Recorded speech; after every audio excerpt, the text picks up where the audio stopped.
ఒకరికి ఒక సాఫ్ట్వేర్ ఉద్యోగం రావాలంటే చాలా మంది ఏమనుకుంటారంటే చాలా ఈజీ. అంటే నా ఎఫర్ట్ ఏం లేదు, నేను ఏం నేర్చుకోవాల్సిన అవసరం లేదు, డబ్బులు కడితే నాకు సాఫ్ట్వేర్ జాబ్ ఇచ్చేస్తారు. బేసిక్గా దీని గురించి మనం మాట్లాడుకున్నాం. అండ్ ఇప్పుడు మనము ఎందుకని ఫస్ట్ జాబ్ దానిపై ప్రాసెస్ కానివ్వండి, సేల్స్ ఫోర్స్ మీద కానివ్వండి, జాబ్స్ అనేవి మనం డైరెక్ట్గా వచ్చిన ప్రతి ఒక్కరికి క్లయింట్ ఇంటర్వ్యూ ఎందుకు పెట్టేయట్లేదు, వచ్చిన ప్రతి ఒక్కరిని డైరెక్ట్గా ఎందుకు తీసుకోవట్లేదు, ఈ రెండింటి గురించి ఖచ్చితంగా మనం మాట్లాడుకుంటున్నాం. And definitely this is not for every one అండి. సో ఎగ్జాంపుల్ చాలా మంది ఏమనుకుంటారంటే ఒక జాబ్ రావడం అంటే డబ్బులు కట్టేసేస్తే జాబ్ వచ్చే పరిస్థితి. డబ్బులు కట్టినా కానీ ఏ ప్రాసెస్ అయినా కానీ, డబ్బులు కట్టి జాబ్ తెచ్చుకునే ప్రాసెస్ అయినా, సొంతంగా జాబ్ తెచ్చుకునే ప్రాసెస్ అయినా కానీ, there is a team work. Team work అంటే ఆ టీంలో క్యాండిడేట్ కూడా ఒక పార్ట్.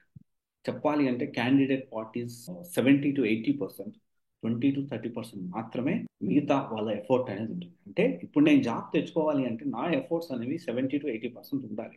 ఎందుకు ఇలా చెప్తున్నానంటే ఒక పర్సన్ని ఒక క్యాపబిలిటీ లేదు, ఒక ఉద్యోగం, ఒక ఎలిజిబిలిటీ, అసలు కనీసం బేసిక్ నాలెడ్జ్ నేర్చుకుని, కొంత బేసిక్ నాలెడ్జ్ నేర్చుకొని, కొంత కమ్యూనికేషన్, కొంత కాన్ఫిడెంట్. మనం మోటివేషన్ ఎంతవరకు కాన్ఫిడెన్స్ ఇవ్వగలుగుతాం? సెల్ఫ్ మోటివేషన్ అనేది లేకపోతే, సెల్ఫ్ కాన్ఫిడెన్స్ లేకపోతే, ఒక పర్సన్ ఎవరైనా కానీ నేను ఇది చేయాలి అనుకుంటే ఎంతైనా చేయగలుగుతారు, చేయలేను అనుకుంటే ఏమీ చేయలేడు. ఎందుకంటే ఇదే విషయంలో మనం మాట్లాడుకుంటాం, డబ్బులు కడితే జాబ్ వస్తుంది, కరెక్ట్ కాదనట్లేదు. దాని ప్రాసెస్ కోసం హెల్ప్ చేస్తాం, బ్యాక్గ్రౌండ్ లో నీ ట్రైనింగ్ చేయడం, ఇంటర్వ్యూ ప్రాసెస్ చేయడం, ఇంటర్వ్యూ ఎలా చేయాలి ఏంటి దాని ట్రైనింగ్ చేయడం, రియల్ టైం ప్రాజెక్ట్స్ నేర్పించడం, జాబ్ వచ్చిన తర్వాత ఎలా బిహేవ్ చేయాలి చెప్పడం, ఇవన్నీ చేస్తూ ఉంటారు. అంటే జాబ్ వచ్చిన తర్వాత ఇవన్నీ చేస్తూ ఉంటారు, ఫైన్. కానీ ఆ జాబ్ వచ్చిన తర్వాత, అంటే జాబ్ రావడం కోసం ఈ ప్రాసెస్ అంతా చేస్తూ ఉంటారు, కానీ జాబ్ వచ్చిన తర్వాత దాన్ని ఎలా మేనేజ్ చేయాలి మీ అందరికి తెలుసో లేదు. జాబ్ వచ్చిన తర్వాత కూడా if you are not performing well, definitely they will start BGV again. Job వచ్చిన తర్వాత మీరు సరిగ్గా లేకపోతే మళ్ళీ బీజీవీ చేస్తారు, గుర్తుపెట్టుకోండి. డబ్బులు కడితే జాబ్ వచ్చేస్తుంది, కానీ జాబ్ రావడానికి మీరు కూడా చాలా కష్టపడాలి. That is what I'm trying to say.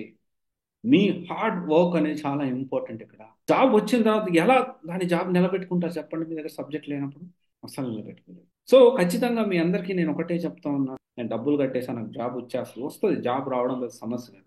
కానీ నెక్స్ట్ లెవెల్కి ఎలా వెళ్తారు, నెక్స్ట్ పొజిషన్కి ఎలా వెళ్తారు, ఎలా సర్వే అవుతారు? సో ఇది మన మైండ్లో పెట్టుకోండి మీరు ఒకసారి. అది అర్థం కావట్లేదు చాలా మందికి ఈ విషయం.